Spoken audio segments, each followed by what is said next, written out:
your opinion, the three victims were brutally murdered. Is that correct? From a look at the scene of the crime, it would be my best judgment that they were assaulted and murdered. You had anything like this in the past here in this area in Starved Rock? Not for a long, long time in the county.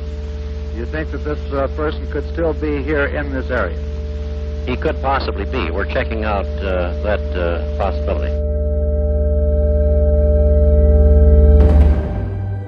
In the winter of 1960, 3 women went into the woods at the Starved Rock State Park. A few days later, their bodies were found in a cave underneath the frozen waterfall in St. Louis Canyon, displayed in a macabre tableau. Each was laid out in the snow, spread eagle. Their wrists had been tied, their underwear had been pulled down, and most disturbingly, their faces were utterly obliterated by hundreds of blows. A manhunt ensued that ultimately focused on the 21-year-old dishwasher at the Starved Rock State Park Lodge, Chester Weger. In spite of contradictory physical evidence and under immense pressure from the police, Chester Weger confessed to the crime. However, his story did not match the details of the crime scene, and yet, propelled by his confession, he was sentenced to life in prison.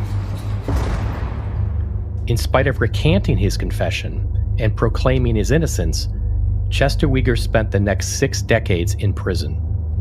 60 years later, the conviction stands, and yet the mystery endures around what really happened in those woods and who committed the Starved Rock murders. Well, who framed you, Chester? Well, there's been lies throughout the sheriff's department. And exactly who, I cannot say. It's been quite a few. I'm civil rights attorney Andy Hale, and I represent Chester Weger. I am seeking to prove Chester's innocence. I've got a podcast, The Starved Rock Murders with Andy Hale. Please check it out. Go to andyhalepodcast.com. You can see all our episodes. We post all kinds of documents, police reports, photographs, incredible things. You've got to take a look. And while you're there, please vote for us. We were nominated for a Signal Podcast Award. At the top of our podcast page, there's a link. You can check it out and vote for us right there. We'd love your support. Thank you so much.